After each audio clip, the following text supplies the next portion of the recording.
हम सभी के जीवन में सुख और दुख दोनों समय समय के अनुसार आते जाते रहते हैं।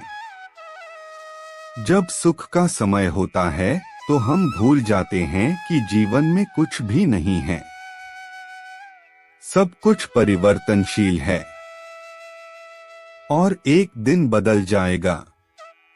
अगर आप भविष्य में दुख का सामना नहीं करना चाहते तो अपनी वर्तमान स्थितियों को भी सामने रखकर चलें। अगर भक्त का प्रेम सच्चा हो तो भगवान उसके लिए दौड़े चले आते हैं। और बात जब कन्हैया की हो तो कहने की क्या बात है। अपने भक्तों के लिए वह न जाने कितने रूप धारण करते हैं और कितनी ही अनगिनत लीलाएं कर चुके हैं, जिनका प्रमाण हमारे धार्मिक ग्रंथों में मिलता है। ऐसी ही एक रोचक कथा है। जब कन्हैया ने अपनी भक्ति के लिए एक अनोखा काम किया तो आइए जानते हैं इस बारे में हम। पौराणिक कथा के अनुसार एक बार की बात है।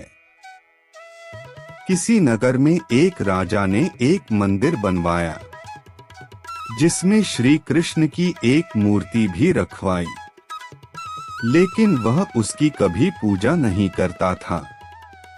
पूजा करने के लिए मंदिर में एक पुजारी को रखा गया। पुजारी नियमित कन्हैया जी को नहलाता और बड़ी ही श्रद्धा भाव से उनकी पूजा अर्चना करता। राजा भी रोज कन्हैया के लिए एक फूलों की माला भेज देता था और जब भी दर्शन करने आता तो पुजारी उसे माला को उतारकर राजा को पहना देते। ऐसा करते करते पुजारी की भी उम्र बीत चुकी थी।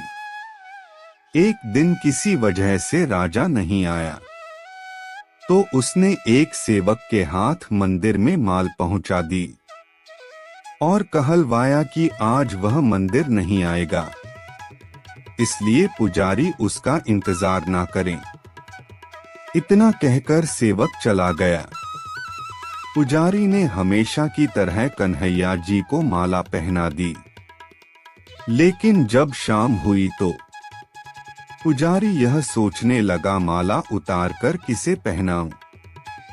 उसने सोचा क्यों ना यह माल आज मैं ही पहन लूं, वैसे भी मेरी उम्र हो चली है, जीवन का क्या पता कब खत्म हो जाए। इतना सोचकर पुजारी ने माला उतारकर अपने गले में डाल ली, लेकिन इतने में ही सेवक आ गया और उसने बताया कि राजा की सवारी मंदिर में पहुंचने वाली है। राजा की सवारी आने की बात जब पुजारी ने सुनी तो वह डर गया। उसने सोचा कि अगर राजा ने उसे देख लिया तो वह मरवा ही डालेगा। आनंद फानन में पुजारी ने माला उतारकर वापस कन्हैया जी को पहना दी। जैसे ही राजा अंदर आया तो हमेशा की तरह पुजारी ने माला कान्हा जी के गले से उतरकर राजा को पहना दी, लेकिन माला पर लगा सफेद बाल देखकर राजा समझ गया कि पुजारी ने यह माल स्वयं ही पहनी थी। बस फिर क्या था। राजा क्रोधित हो उठा और उन्होंने गुस्से में पुजारी से पूछा कि माला पर सफेद बाल कहां से आया। तब राजा की बात सुनकर पुजारी डर गया और बोला यह तो कन्हैया जी का है। अब तो राजा और भी क्रोधित हो गया, क्योंकि कान्हा तो भगवान है और उनके बाल सफेद कैसे हो सकते हैं। इसलिए राजा ने फरमान सुन डाला कि कल सिंगार के समय राजा खुद आएंगे और देखेंगे सच में ही कान्हा जी का सफेद बाल है या पुजारी झूठ बोल रहा है।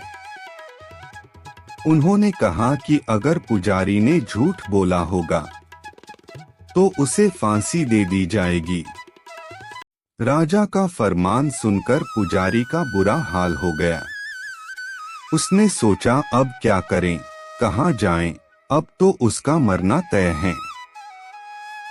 तब रोते रोते वह भगवान की शरण में पहुंचा और उसने कहा कि हे केशव, मुझसे झूठ बोलने का अपराध तो हुआ है, लेकिन हो सके तो मुझे क्षमा कर दें और राजा से रक्षा करें। पुजारी ने कहा कि हे माधव, आपकी सेवा करते करते मैं बूढ़ा हो चुका हूँ, अब आप मुझे माफ कर दीजिए, ऐसी गलती दोबारा नहीं होगी। यही कहते कहते पुजारी की न जाने कब आंख लग गई और उसकी आंख तब खुली जब सुबह हो चुकी। उधर सुबह होते ही राजा भी आ गया और कहने लगा, आज कान्हा जी का सिंगार मैं खुद करूँगा। ऐसा कहकर जैसे ही राजा ने कन्हैया जी का मुकुट उतारा तो देखा कि श्री कृष्ण के तो सारे बाल ही सफेद हैं। लेकिन राजा को फिर भी यकीन नहीं हुआ। उसे लगा कि फांसी के डर से पुजारी ने ही बालों को रंग दिया होगा। राजा ने सोचा कि क्यों ना कन्हैया जी का एक बाल तोड़कर देखा जाए। उसके बाद राजा ने कन्हैया जी का एक बाल तोड़ लिया, लेकिन जैसे ही बाल तोड़ा तो कन्हैया जी की सर से खून की धारा बहने लगी। यह देखकर राजा भगवान के चरणों में गिरकर माफी मांगने लगा।